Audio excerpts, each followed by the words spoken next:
Muy buenos días, nos volvemos a encontrar para continuar con la lectura de la encíclica Fratelli Tutti del Papa Francisco, esta vez desde el párrafo 37 al 43. Sin dignidad humana en las fronteras. Tanto desde algunos regímenes políticos populistas como desde planteamientos económicos liberales, se sostiene que hay que evitar a toda costa la llegada de personas migrantes. Al mismo tiempo, se argumenta que conviene limitar la ayuda a los países pobres, de modo que toquen fondo y decidan tomar medidas de austeridad. Nos advierte que detrás de estas afirmaciones abstractas, difíciles de sostener, hay muchas vidas que se desgarran. Muchos escapan de las guerras, de persecuciones, de catástrofes naturales, otros con todo derecho buscan oportunidades para ellos y para sus familias. Sueñan con un futuro mejor y desean crear las condiciones para que se haga realidad. Lamentablemente, otros son atraídos por la cultura occidental, a veces con expectativas poco realistas que los exponen a grandes desilusiones. Traficantes sin escrúpulos, a menudo vinculados a los cárteles de la droga y de las armas, explotando la situación de debilidad de los inmigrantes que a lo largo de su viaje con demasiada frecuencia experimentan la violencia, la trata de personas, el abuso psicológico y físico, y sufrimientos indescriptibles. Los que emigran tienen que separarse de su propio contexto de origen y con frecuencia viven un desarraigo cultural y religioso. La fractura también concierne a las comunidades de origen, que pierden a los elementos más vigorosos y emprendedores, a las familias en particular cuando emigra uno de los padres o ambos, dejando a los hijos en el país de origen.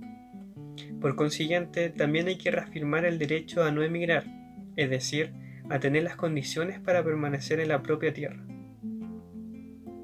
Para colmo, en algunos países de llegada, los fenómenos migratorios suscitan alarma y miedo, a menudo fomentando y explotando con fines políticos.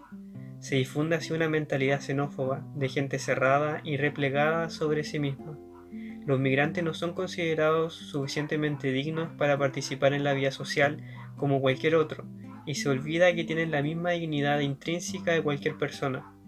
Por lo tanto, deben ser protagonistas de su propio rescate. Nunca se dirá que no son humanos, pero en la práctica, con las decisiones y el modo de tratarlos, se expresa cómo se los considera menos valiosos, menos importantes y menos humanos.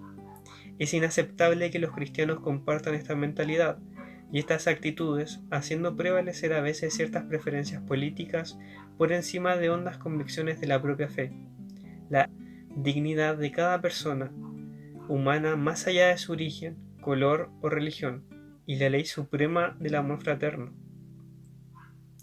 Las migraciones constituirán un elemento determinante del futuro del mundo, pero hoy están afectadas por una pérdida de ese sentido de responsabilidad fraterna, sobre el que se basa toda sociedad civil. Europa, por ejemplo, corre serios riesgos de ir por esa senda. Sin embargo, inspirándose en su gran patrimonio cultural y religioso, tiene los instrumentos necesarios para defender la centralidad de la persona humana y encontrar un equilibrio justo entre el deber moral de tutelar los derechos de sus ciudadanos por una parte y por otra el de garantizar la asistencia y la acogida de los emigrantes. Comprendo que ante las personas migrantes algunos tengan dudas y sientan temores. Lo entiendo como parte del instinto natural de autodefensa. Pero también es verdad que una persona y un pueblo solo son fecundos y saben integrar creativamente en su interior la apertura a los otros. Invito a ir más allá de esas reacciones primarias, porque el problema es cuando esas dudas y esos miedos condicionan nuestra forma de pensar y de actuar hasta el punto de convertirnos en seres intolerantes, cerrados y quizás sin darnos cuentas, incluso racistas. El miedo nos priva así del deseo y de la capacidad de encuentro con el otro. La ilusión de la comunicación. Paradójicamente, mientras se desarrollan actitudes cerradas e intolerantes que nos clausuran ante los otros, se acortan o desaparecen las distancias hasta el punto de que deja de existir el derecho a la intimidad. Todo se convierte en una especie de espectáculo que puede ser espiado, vigilado, y la vida se expone a un control constante. En la comunicación digital Se quiere mostrar todo y cada individuo se convierte en objeto de miradas que hurgan, desnudan y divulgan, frecuentemente de manera anónima.